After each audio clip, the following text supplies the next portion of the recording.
Hi everyone, and welcome to our webinar on how libraries can promote open access ebooks to patrons. We'll give it a couple of minutes because people are still joining. I can see the numbers are climbing. But just as a quick introduction, I am Amy Sparrow. I'm the Head of Product Marketing at Technology from Sage, and I'll be your host today. The webinar today is brought to you by all those logos on the slide. So Lean Library, which is a product in the Technology from Sage suite, in conjunction with the Directory of Open Access eBooks, or DOAB for short, a service brought to you by the OAPEN Foundation. While we're waiting for everyone to join, because I can see the numbers are still really climbing, I'll run through a bit of housekeeping. So please check your audio and visual settings. And if someone can please confirm via the chat box or the Q&A box that you can in fact hear me and see the slides, so I'm not talking into the void, that would be great. Thank you very much. If you can't hear or see, we recommend leaving the webinar and rejoining on Zoom. As you join, you should be prompted to check your audio and visual settings when you join. And please do connect with each other through the chat. I've put one question in. We will either answer your questions when you put in the Q&A box in the chat, either live at the end session, or we'll respond to them with myself and Nicole, who's also helping host today. And lastly, the webinar is being recorded today. It will be shared with you via email a day or so after this webinar via Zoom. So, just seeing numbers are still climbing. We'll give it a second.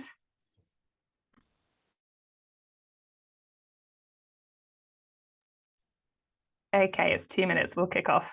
So your speakers today, you can see us in photos of the screen, but you should also be able to see them in the videos.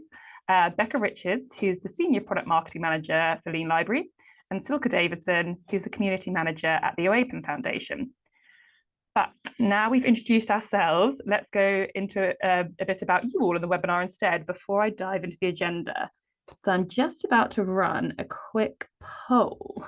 Let's see if I can do it. 1 second before the agenda.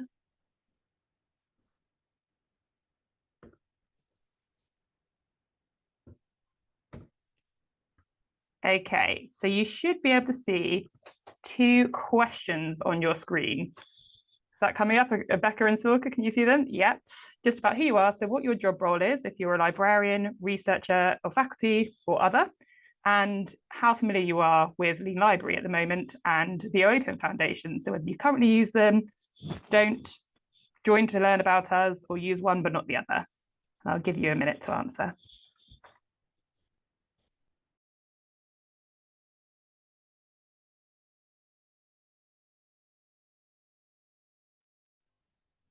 I can see people are still answering, so we'll give it a minute longer. Okay, so largely over 86% still climbing are librarians. We've got some others, so I'd like to know what other roles are in the chat as well. And a bit of a mix across who people use Lean Library, OAPEN Foundation, or don't use at all. Okay, I'll end that poll there. Thanks, everyone. So today, what are we covering? Why are we here? So the hot topic of open access is gaining further momentum within the librarian community this year, with mandate like UKRI's open access policy coming to an effect, and they're similar all around the world. At the same time, the switch to online teaching during COVID put pressure to shift to providing ebooks on libraries, which came fast and came with its own costs and complexities. So today we're going to give a quick overview of Technology from Sage and Lean Library, and the OAPEN Foundation and DOAB for those who aren't familiar with us. Then we're going to cover our joint missions around open access, why we've partnered, why it matters to libraries, before demoing our latest integration that brings open access ebooks into the patron workflow. We're then going to cover what's next for Lean Library and open access, and there'll be plenty of time for questions at the end. So over to Becca. Just unmute myself. Lovely. Thank you, Amy. Hi, everyone. So as Amy said, I am Becca. I'm the Senior Product Manager for Lean Library. And I am very excited today to be able to talk to you about our new feature, which brings open access ebooks into your users' workflows, and to sort of talk more about our integration with the OAPEN Foundation and how we've used their DOAB data to make this possible. It was probably my favorite feature release of last year personally, so I'm very excited to be able to sort of give you a preview of this today. So I'm aware that some of you on the call may not be as familiar with technology from Sage as others. So I wanted to start by giving an introduction to Technology from Sage, which is the sort of parent company of Lean Library, and then Lean Library itself, which is our sort of access broker and workflow product. So can I get the next slide, Amy? So I'm going to start with an introduction to Technology from Sage, or TFS, as I'll likely refer to it from now on, just for speed. TFS is the software as a service division within Sage Publications. And we as a company were brought together off the back of several acquisitions to form a portfolio business, which is now sort of our product set. And I'll go into these products in just a bit to give you a bit of an overview. I think everyone joining us today will know and appreciate just how impactful the right technology can be in removing barriers to knowledge and creating an ecosystem where learning and research can thrive and reach sort of new heights of efficiency. And Technology from Sage was formed to do exactly that, to make learning and research easier. So our curated suite of technology services don't just work with Sage content. We are completely publisher agnostic, solving problems for students and researchers, discovering, accessing, and engaging with content wherever that might come from throughout their entire workflow. Next slide, please, Amy. So delving a little deeper into the Technology from Sage portfolio, we are currently a business made up of 4 products, which we believe to represent and provide assistance across the full spectrum of the librarian patron workflow.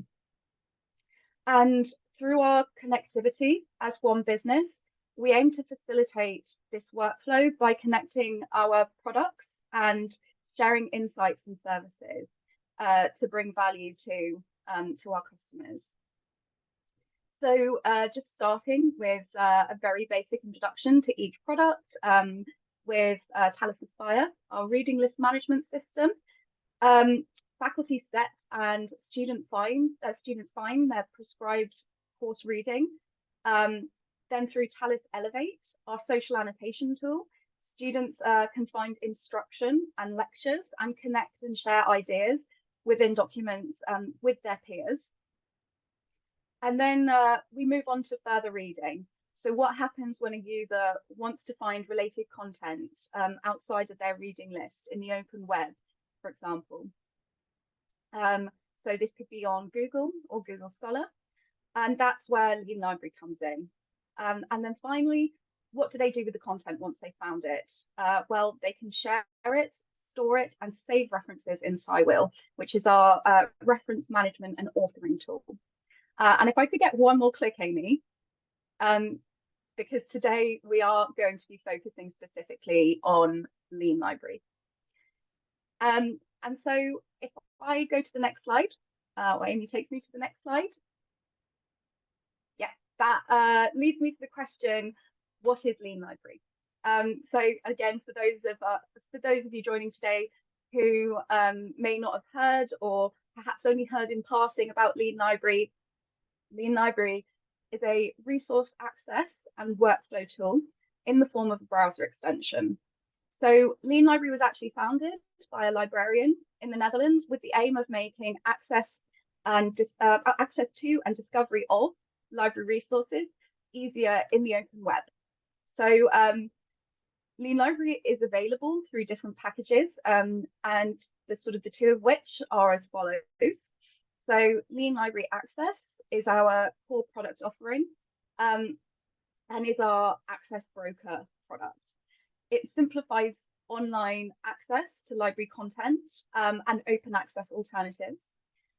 And then Lean Library Futures, our other package, goes even further than this and embeds your services and collections into the patron workflow, whether they start on Google Scholar, PubMed, Wikipedia, or beyond. And it just goes that extra step further in putting your library at the center of the student and researcher experience in one simple browser extension. And our ultimate goal across the product offering is to help libraries drive usage, increase visibility of their library, and save money. So if I could get the next slide. So as a browser extension, Lean Library will jump into action when the users need it most.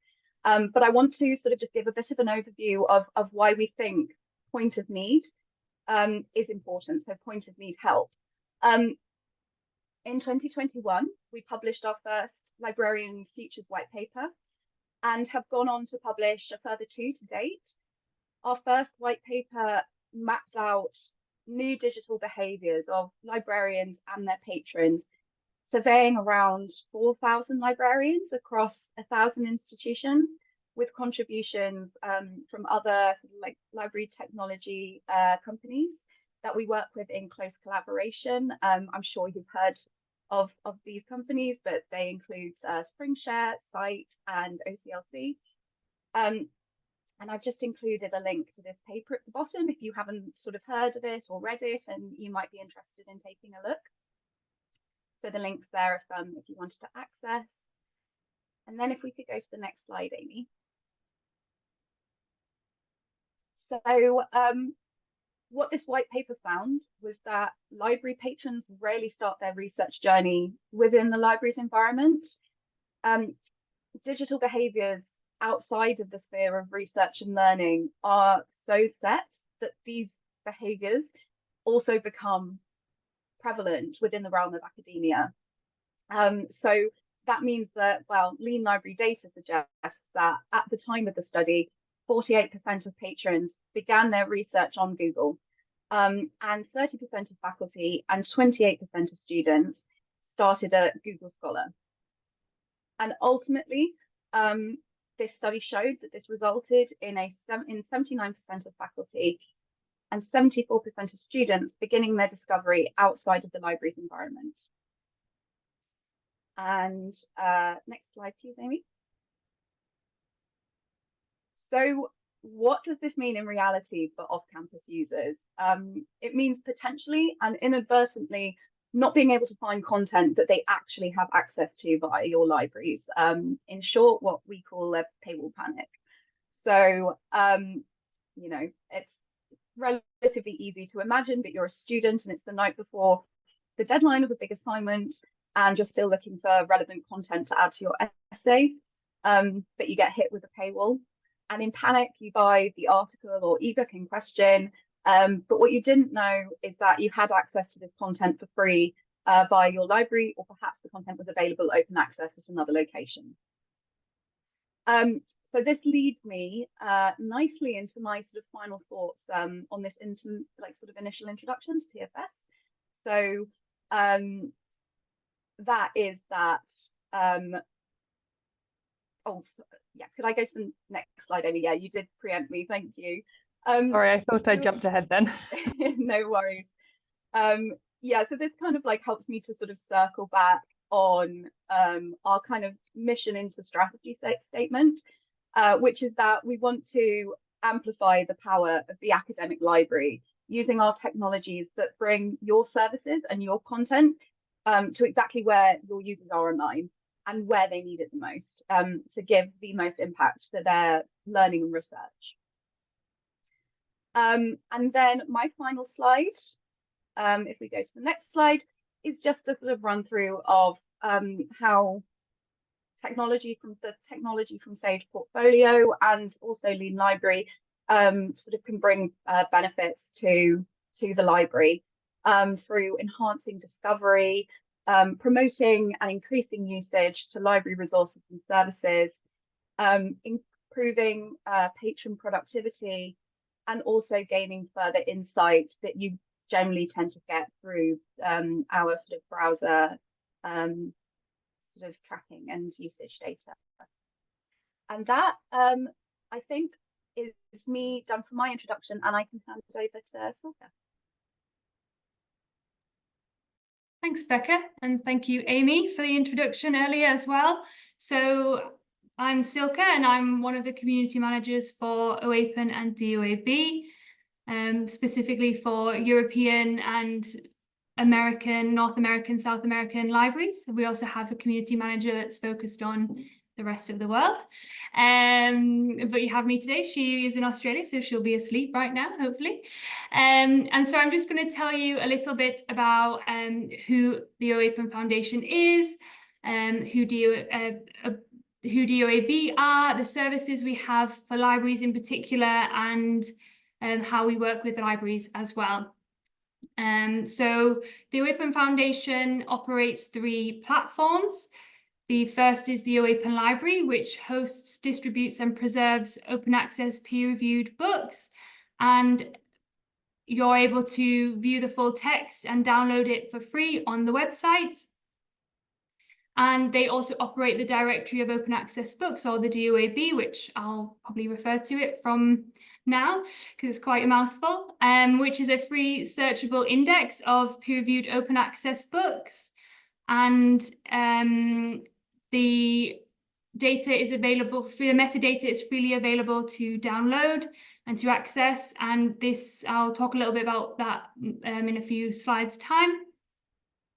And then the third and final resource, which is also another free resource, is the OAPEN Open Access Books Toolkit, which is a resource for authors that are wanting to publish an open access book, and it offers articles on different topics around open access book publishing. And I'll talk about that again in a couple of slides' time. So you can move to the next slide, please. Thank you. So just to talk a little bit about our governance structure, our mission, our values. It's a picture of the team that was taken last summer when we all managed to get together for the first time, which was really nice. And OAPEN and DOAB share the same mission, the same values, and this is twofold. So to increase the discoverability and visibility of open access books, and to promote and build open access, trust in open access book publishing. And I would add a third one in here, probably about how we seek to try and make the open access book publishing more equitable by improving the diversity, specifically in OAPEN and DOAB. That's a big focus we began last year, and we're going to continue in 2024. Some of our values, we're both OAPEN and DOAB are not-for-profit organisations, and under Dutch law that means that we cannot be sold or acquired, so we will always be OAPEN and DOAB, or we will cease to exist. And this also guarantees, we also means we can guarantee our independence, so we cannot be bought by other companies or other organisations. We're also guided by the POSI principles, which POSI stands for the Principles of Open Scholarly Infrastructure. And these are just guidelines for open infrastructures such as OAPEN and DOAB for best practices and how to conduct themselves and how to operate. And so we joined the POSI Posse, it's called, and you can read more about that on the website if you're interested. And hopefully it's pretty obvious, but we're a transparent, open and community-driven organisations that we seek to serve our stakeholders, libraries being one of them, funders, publishers, and researchers and readers, the end user as well, which you guys also serve. Next slide, please. So just a little bit more about the OAPEN Library, which was launched officially in 2010. And currently there are around 32,500 open access books available in the OAPEN Library from over 400 publishers. And these are publishers varying in size, and also some of them are commercial, some of them are presses, some of them are non-commercial. So a really wide variety of publishers, and similarly a broad range of different languages. Over 70 languages are included in the OAPEN Library, also showing how the the diversity of the content that's in there as well. The Open Library is built on the open source software DSpace. And we also preserve all our content in Portico, and for smaller publishers and presses that have fewer than 5 titles in OAPEN, we also provide additional preservation in clocks as well.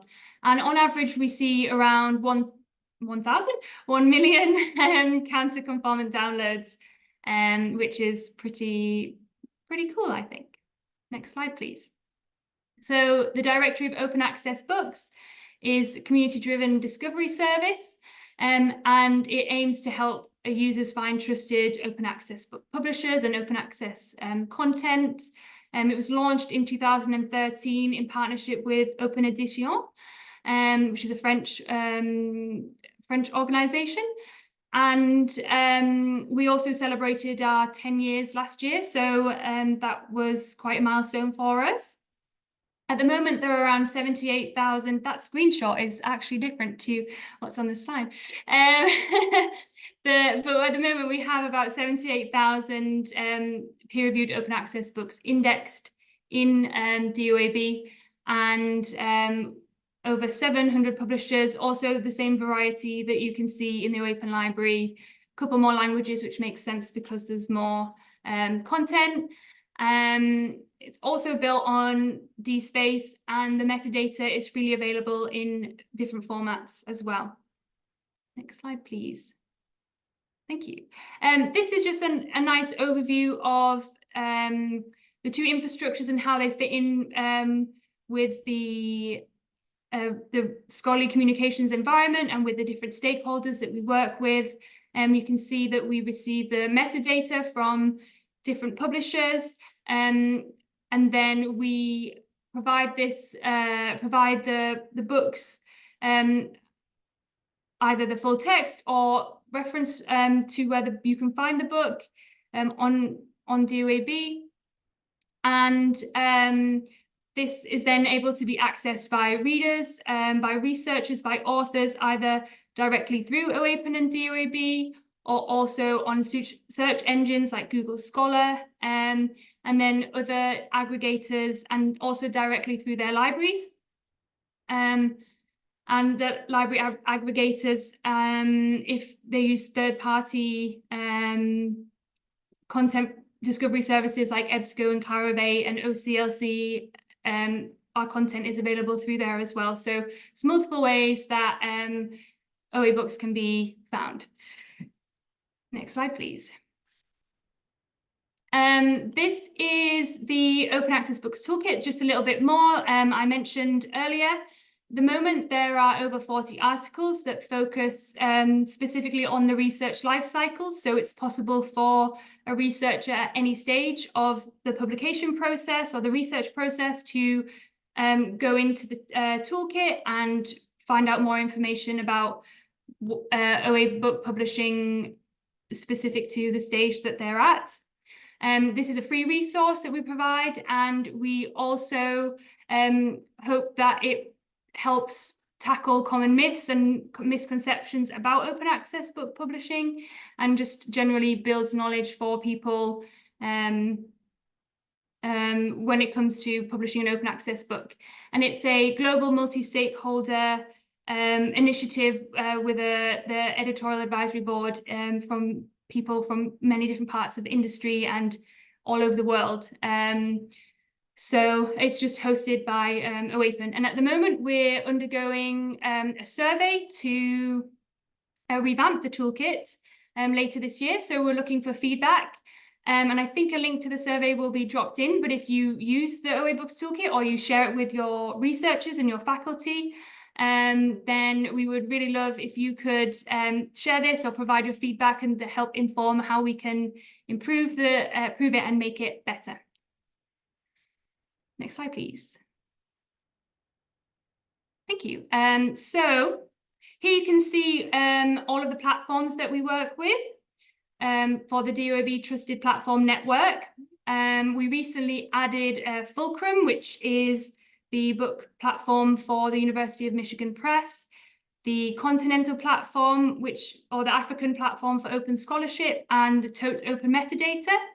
And the DOAB Trusted Platform Network is a service for publishers that will enable them to seamlessly provide content to DOAB without having to go through the usual criteria process, because these platforms are already part of this Trusted Platform Network.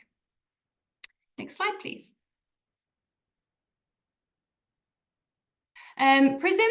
So PRISM is another DOAB service, and it stands for the Peer Review Information Service for Monographs, which is a standardized way for publishers to present information about their peer review practices.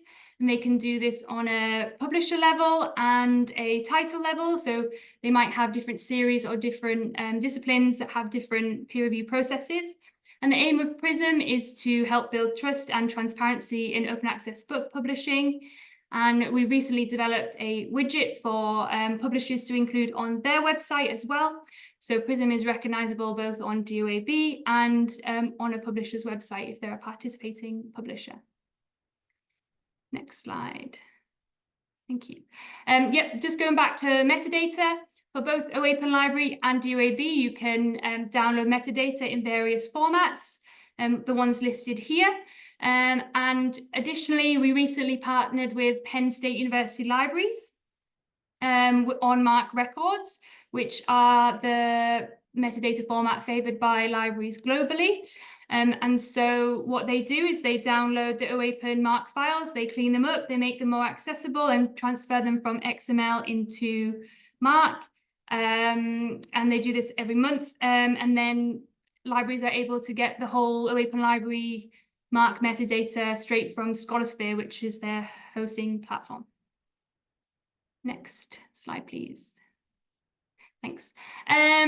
This is one of the benefits we provide for our supporting libraries, the library dashboard, and this provides libraries with counter-conformant usage data on the OAPEN Library, and it's based on the IP address and geolocation. So you can view how the OAPEN Library is being used within your institution, what books are being accessed, and various different types. You can manipulate the data. Next slide. I think I'm nearing the end. Yeah, I think this is my last, penultimate slide. These are just some more additional services that I wanted to mention that we're either thinking about, or another benefit for our supporting libraries is if you have an affiliated press, we offer free hosting and distribution for the OAPEN Library. And then we've got various services where my more technical-minded colleagues are developing a recommender service and Memo. And we're also looking into open educational resources and textbooks. So if you have questions, I can direct you into the right people to find out more about those, but in case that piques your interest. And the final slide. Just to mention the Open Access Books Network, which I am one of the co-coordinators. OAPEN and DOAB provide a coordinator, and we're just a group of like-minded people that are passionate about open access books that come together. We provide resources also for researchers, for libraries, on all things OA Books. So if you haven't heard of it, feel free to check it out and reach out to us as well if you have interest in collaborating. We're always looking for new collaborators and ways to diversify the content that we have with the Open Access Books Network. So with that, I will pass it back to Becca, and apologies if I took a little bit more time. Not at all. I'm actually going to jump in because we have a quick poll before we join in with this, Becca. There's been some good chat going on as well, particularly from OCLC, which is really interesting, and some good questions for the end. But I'm just going to run one more quick poll before we dive into the integration to hear from the audience on how important open access initiatives are at the moment at their institution. So, hoping you can now see on your screen a question on currently how important OA initiatives at your institution/library. I'll give people a minute to answer.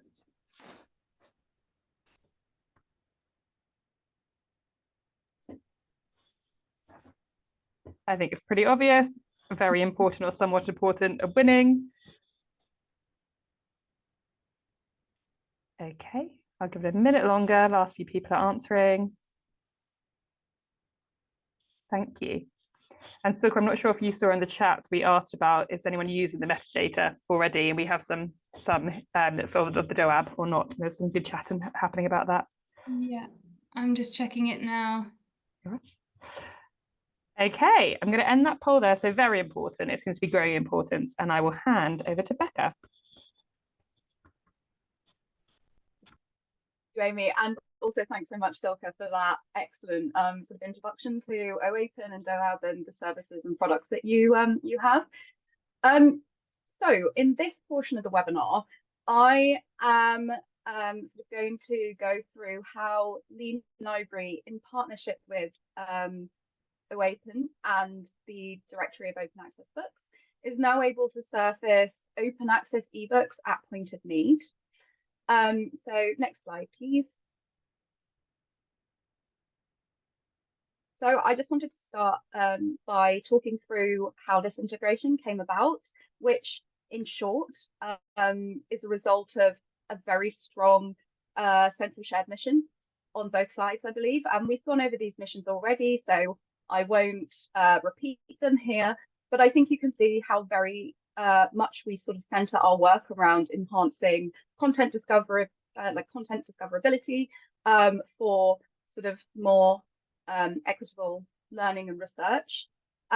Also just something that popped up as Silke was talking through the sort of the OAPEN and DOAB missions as well, is that idea of independence. And I think sort of for anyone who knows a bit about Sage specifically will know that independence is very much written into sort of Sage Publications DNA.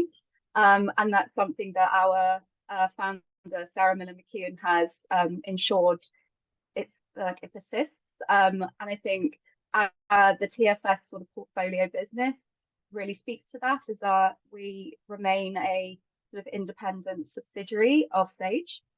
So next slide, please. So, I mean, this partnership has led us to expand Lean Library's alternatives feature to include open access ebook redirection using the DOAB data. I'll give a demo of this feature very shortly, but I first wanted to give some context by going into a bit more detail on how we achieved this in practice. So at Technology from Sage, we have a shared service across all of our products, which is a piece of ISBN linking technology. And this will link ISBNs for various editions under a single work. And it was necessary for us to incorporate this internal service for our open access ebook alternatives, because if one of our users lands on a page such as Amazon with a print ISBN, then we want to be able to tell that user that there is actually a digital open access copy available to them immediately at point of need. So they don't need to, for example, purchase that title from Amazon. We also have our own internal open access database at Technology from Sage, which now includes the entirety of DOAB's data feeds in our internal database. And then therefore, what we do is when our extension identifies any ISBN on a page, we will run a query for all ISBNs linked to that one ISBN on the page within our internal database and retrieve the open access location from DOAB's data, which we then surface to the user via our pop-up. And just a note to say, as you can see at the bottom of my slide there, we collaborate with a number of open access and metadata repositories, which include the Unpaywall and Core, as well as Crossref, and now very happily the DOAB data too. So if I could go on to the next slide. So the outcomes of this new open access ebook feature include various sort of interlinked benefits. Firstly, we're making open access monograph publications more discoverable at point of need, which is sort of central to the goal of everything that we do at Lean Library. We want to help make research more equitable by providing pathways into academically rigorous, legal, free-to-access content. And we make this content easy to access and locate via the redirect links provided in our pop-up, many of which go straight to the PDF in just one click. Although this is dependent on the location data in the DOAB database. So next slide, please. So to take one step back, to look at the full range of capabilities in what we call our alternative functionality, which is our feature that redirects users to content items that they can actually access via the library or via open access means. We are now able to provide redirect links to users for both open access articles and ebooks via the open access services we mentioned in the last slide. We can do exactly the same for your licensed articles and ebooks by connecting to your holdings information system. And if there is no license or open access alternatives available, then we point your users to your interlibrary loan service if you wish. And the extension even pre-populates the data in your order form for your users. I'm sure many of you, some of you, are probably very familiar with our alternatives feature. So apologies for any repetition, but I just wanted to sort of give a quick overview, just in case there are people on the call who aren't as familiar with alternatives. So if I could go to the next slide, please. Oh, yeah, there we go. I thought I was missing a slide. So just very quickly, this feature comes with a host of benefits for you and your users. For the library, it drives usage of your content. Our customizable extension allows you to place your branding through our extension where the library might not have previously been seen. And then through this specific development with DOAB and OAPEN, we can help to drive usage specifically to open access content.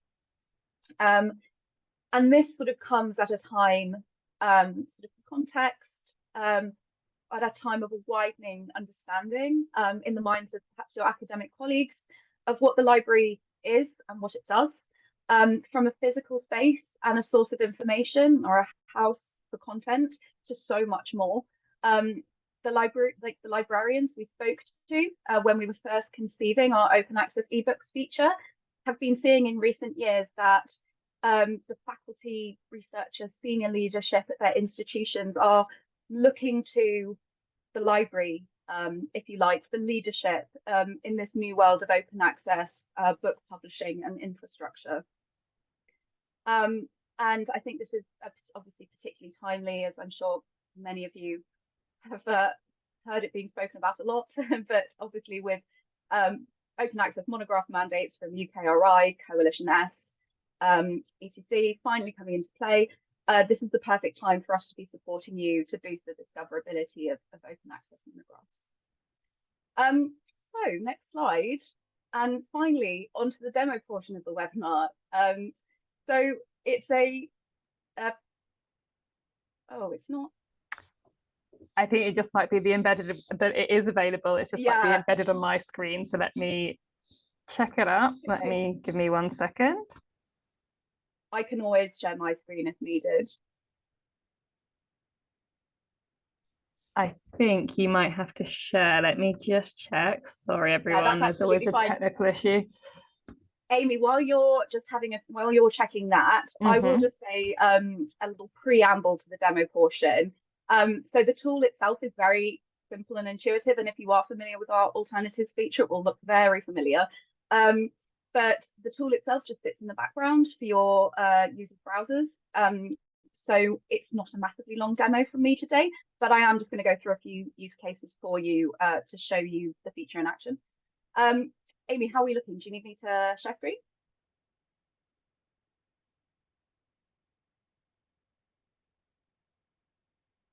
I'm seeing a thumbs up. So no, it might be struggling to unmute myself there. No, I'm afraid it's going to have to be on your end. I don't have the full permission. No, that's absolutely fine. What I will do as well before I start talking through the demo video is that sometimes in previous webinars, I'm just looking for the share screen button. Sorry, I'm not used to Zoom. And now I've just got to find it. I think this should be the one. Just let me know, Amy, if you can see my screen. I think I'm on the wrong We can see we're on the slides now. Let's see if you can work from there. Okay. Sorry about that. No, absolutely fine. I'll just wait for that to load. What I will do, because in previous demos, we've had slight issues with the videos appearing fuzzy. So what I am going to do is I'll just let it play. And maybe, Amy, if anyone in the chat is saying it's looking blurry, except my screen's not. Yeah, I'll let you know if people in the chat say it's blurry, and we can always send the links. Here we go. The videos themselves are actually very clear, but sometimes on Zoom they come across a bit odd, so we'll give it a go. Yeah, and I mean, I can always do a live demo if need be, if we're desperate. So that's not a problem. But to keep it in the PowerPoint environment, let's see if this works. I'm going to let it run for a few seconds. Guys, let me know how it looks in the chat, if it looks blurry. Looking good so far. Yeah, we good? Okay, I'm going to start talking through this then. Obviously, shout if it looks like the quality is deteriorating. But yes, I'm just gonna, let me move my presenter bar. Okay, fantastic. Sorry, everyone, I'm just trying to move the presenter bar so I can press play. Okay, so to start from the beginning, as an example, I'm a student and I'm writing an essay on animal history, and I've found a book review. And after reading the book review, I want to find this title so I can use it in my essay. So I'm going to do a Google search for the title to see if I can buy this content online. But I first see a message sort of pop up from my library that tells me that I can access this title for free as it's open access. So I click the link and I am directed straight to the PDF in just one click of a button. And I can see I have access to the full ebook.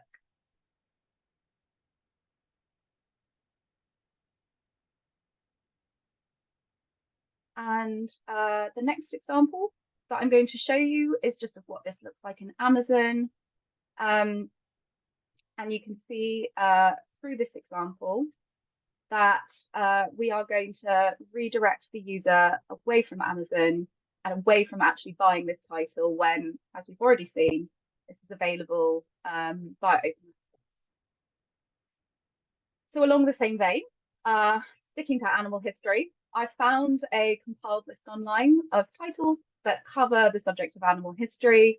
And after scrolling through the list, I find one that I'm interested in and I think that will complement the essay that I'm writing. So I look for it on Amazon again. Even though the description tells me it's available open access, I don't see any link. But again, a pop-up from my library tells me that I can access this content online for free.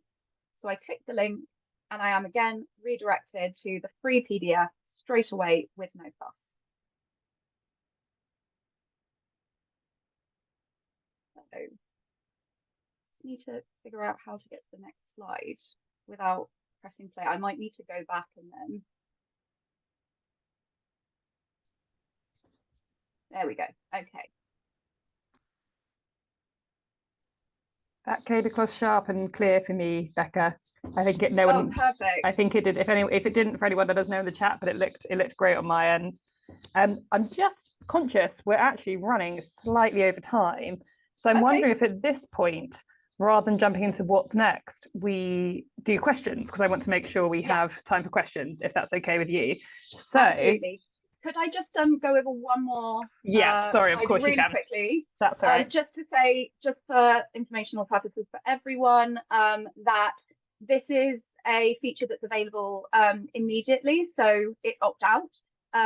If you did want to turn off the feature for whatever reason, you are able to in your librarian dashboard, but this feature is set up and ready for your users to use straight away with no fuss.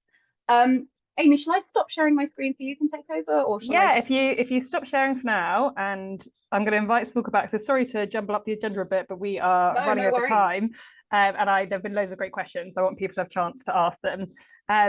So thanks so much both. I've got quite a few questions here. So one from Amy Straker, and this is to you, Silke. It's really about the well, all the OAPEN Foundation's services, but I think this is in particular relevance to the metadata of DOAB. Sorry, DOAB, I keep saying DOAB. We're saying, are these available to select with EBSCO Discovery Service? Yes, you can access all the metadata via EBSCO. Great, we had some chat. Elizabeth McHugh in the chat said it was working very well with OCLC's WMS. I had another question about here from, let me get it up. Sorry, Liz Mallet, saying, Liz is curious why the DOAB and OAPEN are two separate things. And is it because the DOAB have a lot more metadata than OAPEN has books? Yeah, sorry if that wasn't clear. Fundamentally, they're two different services. So OAPEN Library hosts the books online so you can get the PDFs, whereas DOAB only directs to where you can access the PDF or another version or an online version. There are like what's in the OAPEN Library is also in DOAB, but then there's obviously additional content from other publishers as well, which is why there's a lot more content or records in DOAB. So one provides the full text and one just directs to where you can access the full text, which sometimes might be in OAPEN Library, but sometimes it might be on the publisher's website, or might be on JSTOR, or might be on Project Muse or something. So hopefully that makes it a little bit clearer and answers your question. Thank you. And in no particular order, I'm just pulling them as they've come to me. A question from Judith Gulpers saying, in their library, DOAB is enabled in the collection manager from OCLC, but for Lean Library, it looks like it's licensed content. Is that correct? And I think, Judith, I might actually, if you're still online, ask you to unmute. If you're still here, raise your hand. I know some people have had to jump off because we're over time. But my question is saying, how I interpret that question is, will content from in the DOAB show as if it is licensed library content, would have been how I've read that through Lean Library.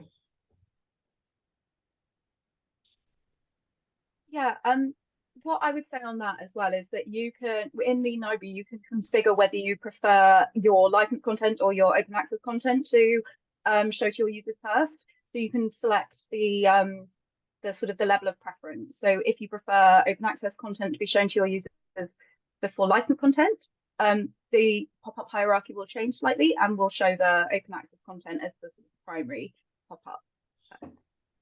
Sorry, I just found Judith. Sorry to call you, Judith, but I'm gonna, if you're still there, do you mind clarifying that question for us? Hello, this Hi. is Judith. Hey.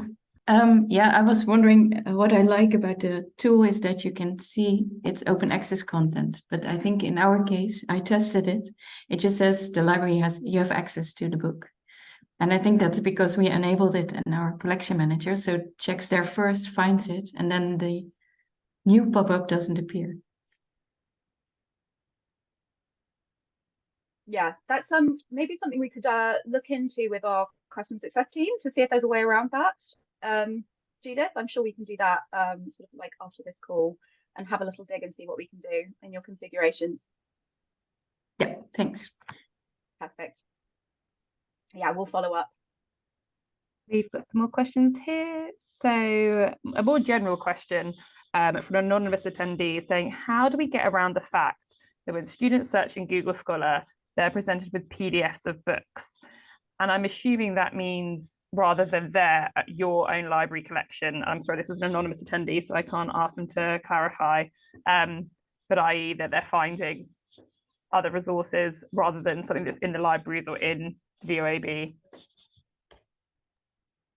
Yeah, I can talk to like on the library side. So how can we point your users to library licensed content when they're in Google Scholar, for example?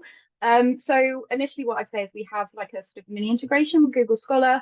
whereby the links to the PDFs and the full text links essentially that they see on that Google Scholar search results page will be specific to what your institution has access to. This is just something that Google Scholar does.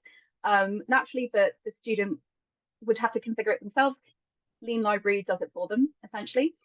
And then for our futures customers, they'll be familiar with this feature, but we have a tool called Additional Library Search, and it is essentially a search that will mirror the user's Google or Google Scholar search results and show a little widget which will connect to your library's discovery, but it can also connect to publisher packages as well. It's very diverse, but it will essentially only show the user content that is relevant to that search that is held in your library, essentially. So there's a couple of ways around that with Lean Library.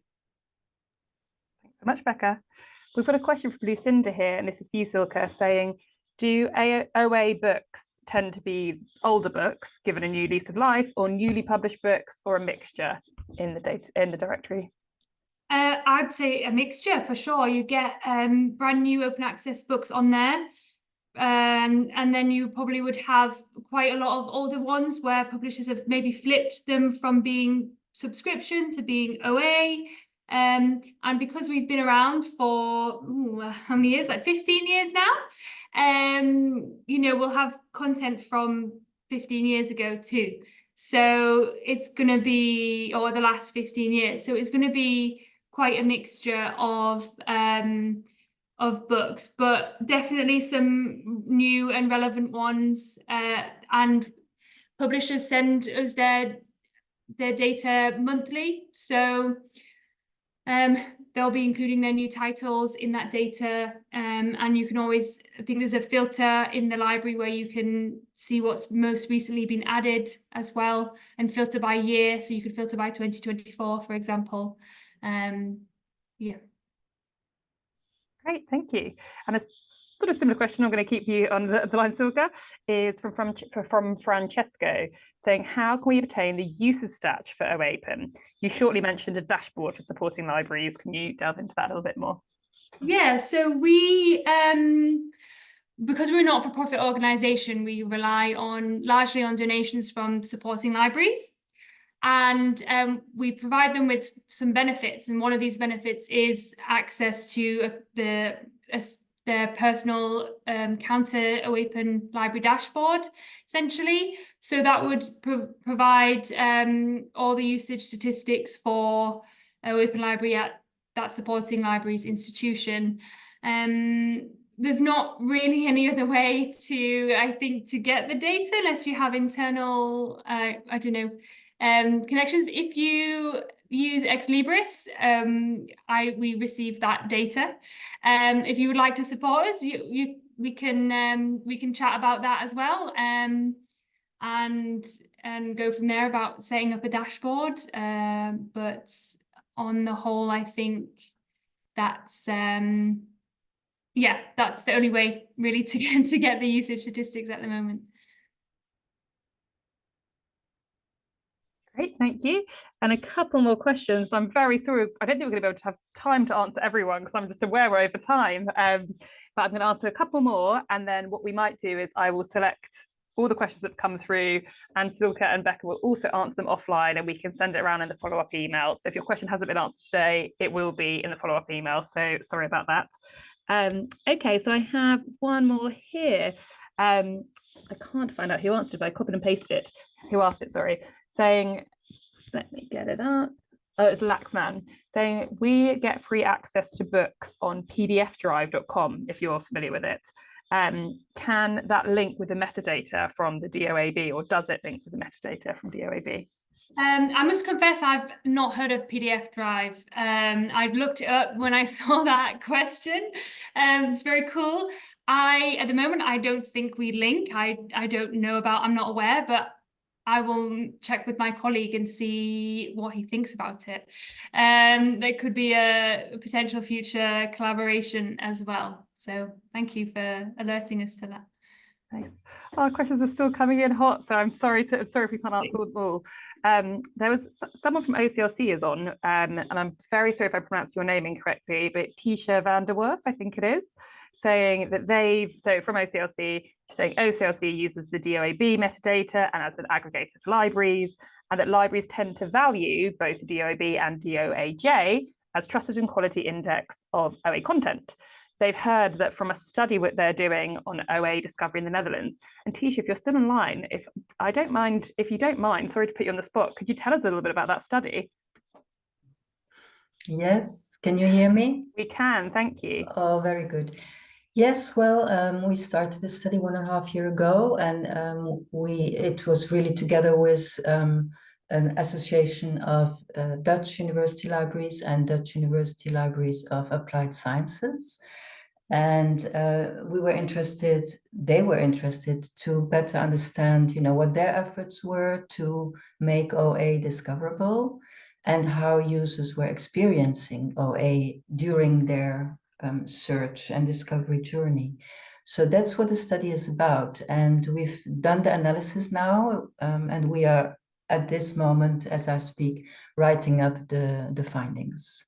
But so that's why I thought it was nice to mention in the chat that one of the findings is indeed that DOAB and DOHA are really valued by libraries, the library staff, because they are considered as trusted sources of information about OA content. And that's the more difficult part of the whole ecosystem of open access is to find the trusted content. And then looking at the user side of things, how are users experiencing OA? We found something which is not surprising, that users are not typically searching for open access, right? So they're just searching for relevant content. And then when they hit a barrier like a paywall, then they might look at alternatives. So that's when the role of the libraries in guiding their users to the open access content is important. So that's why this webinar is very relevant. Yeah, I hope that was good. Yeah, that was super helpful, and that's exactly why Lean Library and DOAB are working together, because as you said, students are still going to Google. It'd be great if we could make them go straight away to resources like DOAB, etc., but they're not. They're going to Google, they're going to PubMed, Google Scholar. So Lean Libraries connects them back to that quality resource instead. I think that's all we have time for now. Thank you so much to everyone who asked for a question. I'm sorry that we went over time, but it was a really great discussion. So thanks for everyone who stayed online. I will send a follow-up email in a couple of days with the recording. There have been some requests for the slides, and we'll get Becca and Silke to answer the questions that we didn't manage to answer live. But thank you so much to Becca and to Silke and to everyone who asked questions today, and for all of you for joining. When I end the webinar, there'll be a little quick question poll survey exit, and then you'll be out. So thank you very much. Thanks so much, everyone. Bye, everybody. Bye.